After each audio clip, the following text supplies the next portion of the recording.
Hey everyone, welcome to Asylums Uncovered, a podcast where we talk about state hospital history.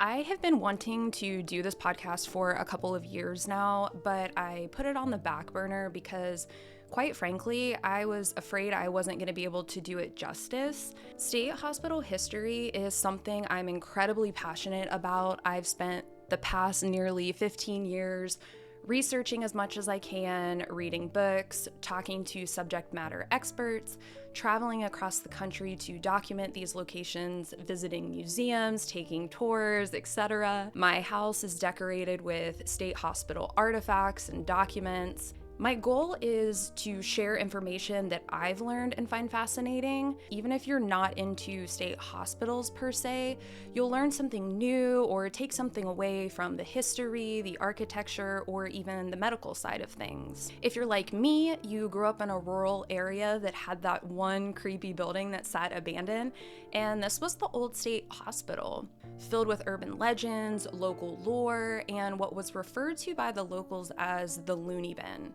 It was a picturesque structure that was almost castle-like with its menacing presence. Growing up, maybe you and your friends dared each other to go inside, or maybe your parents used this as a scare tactic to send you there if you didn't behave.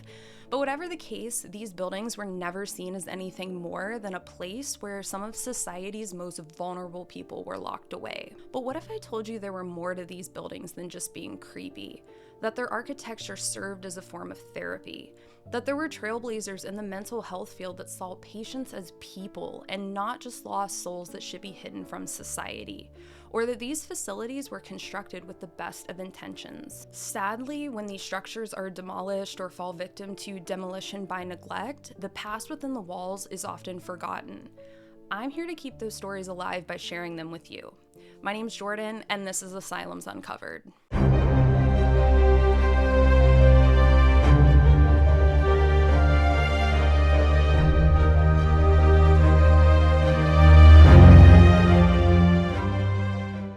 Now, I want to preface this podcast by saying there is a lot to asylum history, many key players, facts, timelines, and there is no way that I could cover every single detail without having this be 10 hours long. I'm covering the facts that I find most interesting and think that you will too. Before we can jump into the history of any state hospital in particular, it's important to understand the history of how mental health was viewed and treated. Prior to state institutions being constructed across the country, those who suffered from mental illness were hidden from society.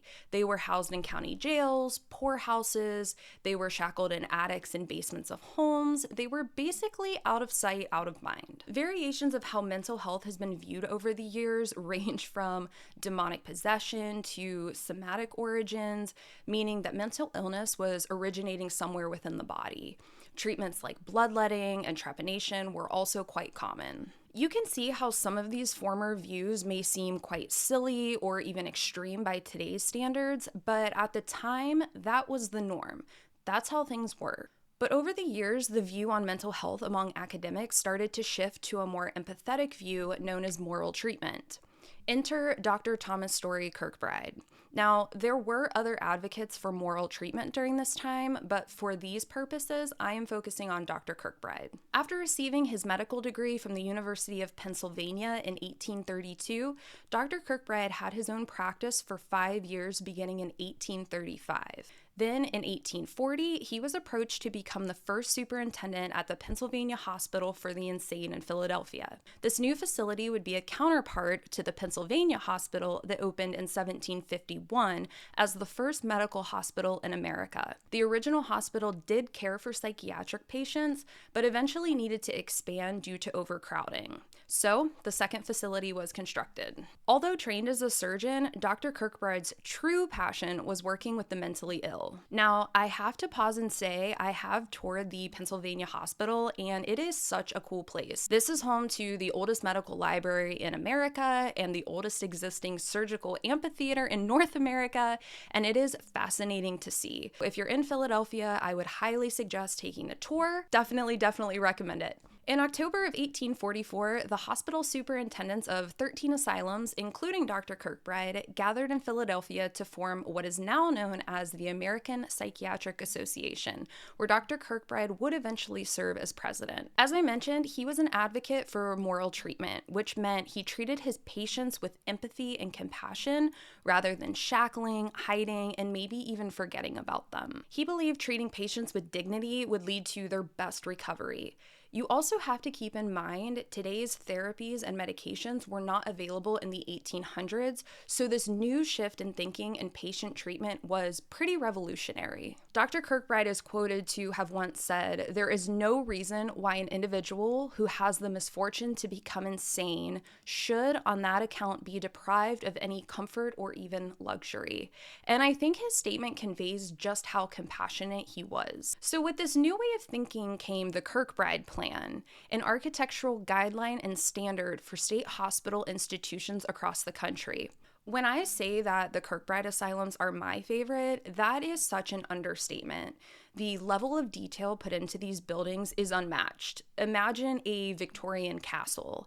I'm talking woodwork, stained glass windows, crown molding, etc. For example, at the Trans-Allegheny Lunatic Asylum in Weston, West Virginia, there's beveled glass around the front door. During certain hours of the day, the sunlight would hit that glass and it would cast a rainbow onto the floor that the patients would love. This is just one tiny detail out of so many that were carefully and purposely thought out for the betterment of the patients. The Kirkbride Plan outlined that these hospitals would have a main administration section in the middle with wards shooting out on both sides in echelon style. So from an aerial view, the structure looks like a shallow V. The buildings varied in size, from Trans-Allegheny being on the smaller side at a total of 242,000 square feet, to Greystone Psychiatric Hospital, which is unfortunately now demolished, in New Jersey to almost 674,000 square feet. Men and women would be kept in separate areas, and the most disruptive and violent patients would be kept on the outer wings. By keeping these patients further away from the administration area, visitors were less likely to be disrupted. Also, the superintendent and his family would live in the middle administration section on the upper floors in an apartment-style setup. In later years, superintendents would live in a house on the hospital grounds,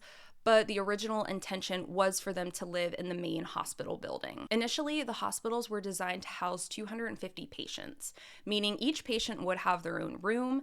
Ceiling heights and hallway widths also had certain specifications that they had to follow.